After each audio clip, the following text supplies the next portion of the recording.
Roll of Thunder, Hear My Cry. Chapter 9, Part 2.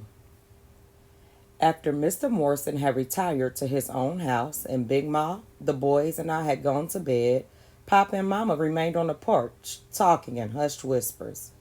It was comforting listening to them. Mama's voice a warm, lilting murmur. Papa's a quiet, easy, flowing hum. After a few minutes, they left the porch, and their voices grew faint.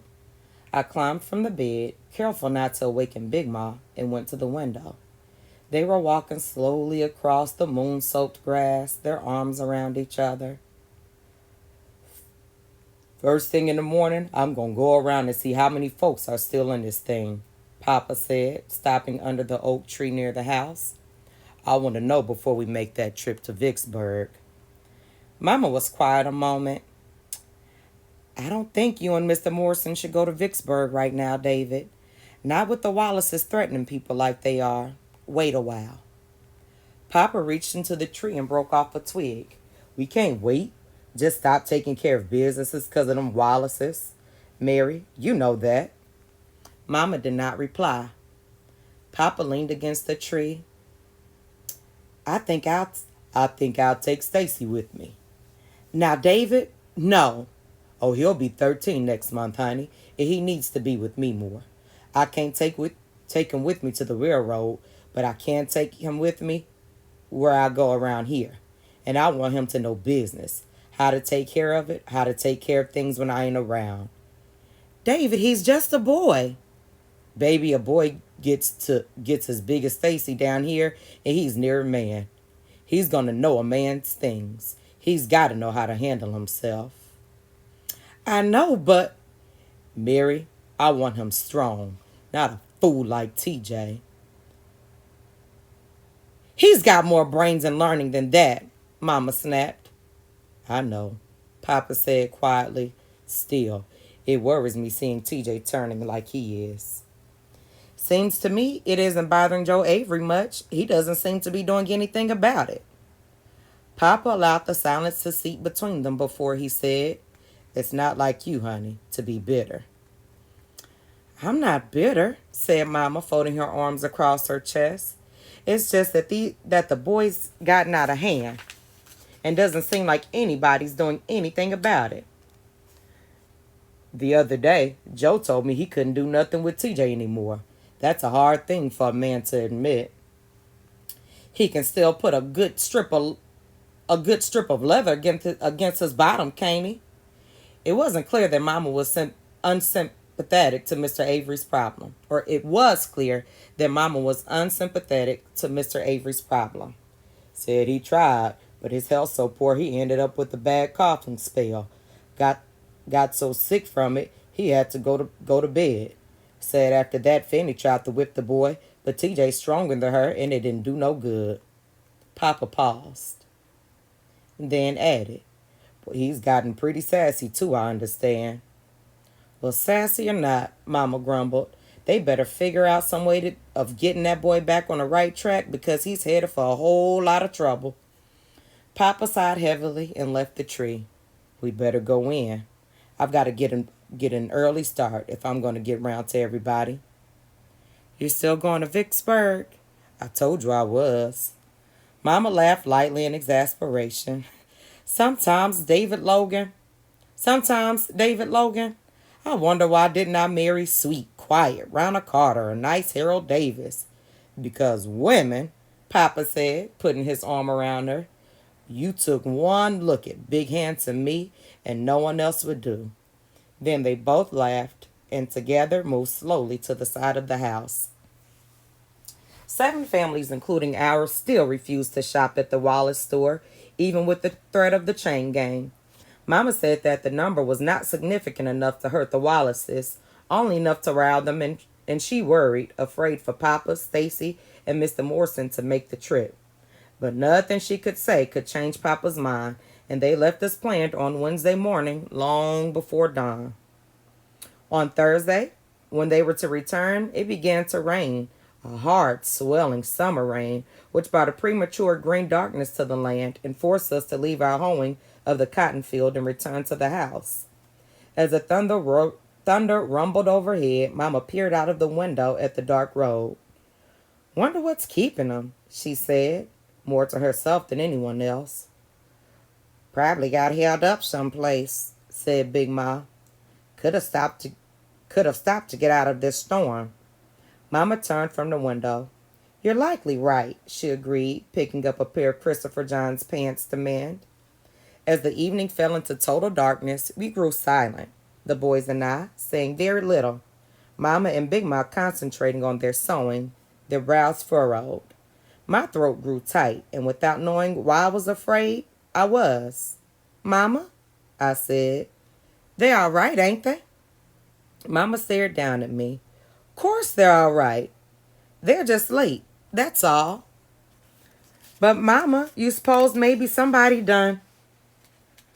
I think you children better go on to bed, Mama said sharply without letting me finish. But I want to wait up for Papa, objected little man. Me too, said sleepy Christopher John. You'll see him in the morning. I can get to bed. Since there was nothing we could do but obey, we went to bed. But I could not sleep. A cold fear crept up my body, churning my stomach and tightening its grip in my throat. Finally, when I felt that I was going to be sick from it, I rose and padded slightly into Mama and Papa's room. Mama was standing with her back to me, her arms folded, and Big Ma was still patching. Neither one of them heard the door swing open. I started to speak, but Mama was talking, and I decided not to interrupt her. I've got a good mind to saddle lady and go looking for them, she said. Now, Mary, what good would that do? Big Ma questioned. You running round out there on that mare by yourself in the darkness and rain? But something's happened. I can feel it. It's just your mind, child, Big Mouth scoffed unconvincingly. Them man folks all right. No, no, said Mama, shaking her head. The Wallaces aren't just in my mind. She stopped and suddenly stood very still. Mary? Thought I heard something. The dog started barking and she turned, half running across the room, pushing up the lock in a mid-haste. She swung the door open and cried in the storm, David! David! Unable to stay put, I dashed across the room. Cassie, what you doing up, girl? Asked Big Mouth, swatting me as I passed her. But Mama, staring into the wet night, said nothing when I reached her side. Is it them? I asked. Out of the darkness, a round light appeared moving slowly across the drive, and Mr. Morrison's voice drifted softly to us. Go on, Stacy, he said. I got him. Then Stacy, a flashlight in his hand, came into sight, followed by Mr. Morrison carrying Papa. David? Mama gasped her voice, frightened whisper. Big Ma, standing behind me, stepped back, pulling me with her. She stripped the bed to its sheets and ordered, Put him here, Mr. Morrison. As Mr. Morrison climbed the stairs, we could see that Papa's left leg stuck straight out, immobilized by his shotgun strapped to it with a rope. His head was wrapped in a rag, through which the dark redness of his blood had seeped. Mr. Morrison eased Papa through the doorway, careful not to hit his strapped leg, and laid him gently on the bed. Mama went immediately to the bed and took Papa's hand. Hey, baby, Papa said faintly. I'm all right. Just got my leg broke. That's all. Wagon rolled over it, said Mr. Morrison, avoiding Mama's eyes. We better get that leg straight. Didn't have time on the road. But his head, Mama said, her eyes questioning Mr. Morrison. But Mr. Morrison said nothing further, and Mama turned to Stacy. You all right, son? Yes'm, Stacy said, his face strangely ashen, his eyes on Papa. Then out of those wet clothes. Don't want you to catching pneumonia. Cassie, go to bed. I'll get a fire started, said Big Ma, disappearing into the kitchen as Mama turned to the closet to find sheets for making a cast. But Stacy and I remained rooted, watching Papa, and didn't move until Christopher John and Little Man made a sleepy entrance. What's going on? Asked little man, frowning into the light. Go back to bed, children, Mama said, rushing to keep them from coming further into the room. But before she could reach them, Christopher John spied Papa on the bed and shot past her. Papa, you got back! Mr. Morrison swung him upward before he could jar the bed. What's the matter? Asked Christopher John, wide-eyed awake now. Papa, what's the matter? How come you got that thing on your head? Your papa's asleep, said Mama as Mr. Morrison set Christopher John back down. Stacy, take them back to bed and get out of those clothes. None of us stirred. Move when I tell you, Mama hissed impatiently, her face more worried than angry. Stacy herded us into the boys' room. As soon as the door closed behind us, I asked, Stacy, how bad Papa hurt? Stacy felt around for the lamp, lit it, then plopped wearily on the side of the bed. We huddled around him. Well? Stacy shook his head. I don't know. His legs busted up by the wagon, and he shot. Shot? Christopher John and little man exclaimed fearfully. But I was silent, too afraid now to speak, to even think. Mr. Morrison says he don't think the bullet hurt him much. Says he think it just hit his skin. Here. Stacy ran his forefinger along his right temple and didn't sink in nowhere. But who'd shoot Papa? Asked little man, greatly agitated. Can't nobody just shoot Papa. Stacy stood and motioned Christopher John and little man under the covers. I've said too much already. Cassie, go on to bed. I continued to sit, my mind unable to move. How'd a wagon roll over him? How he get shot? I blurted out angrily, already plotting revenge against whoever had dared hurt my father. Cassie, you go to bed. Ain't moving till you tell me. I'll call Mama, he threatened.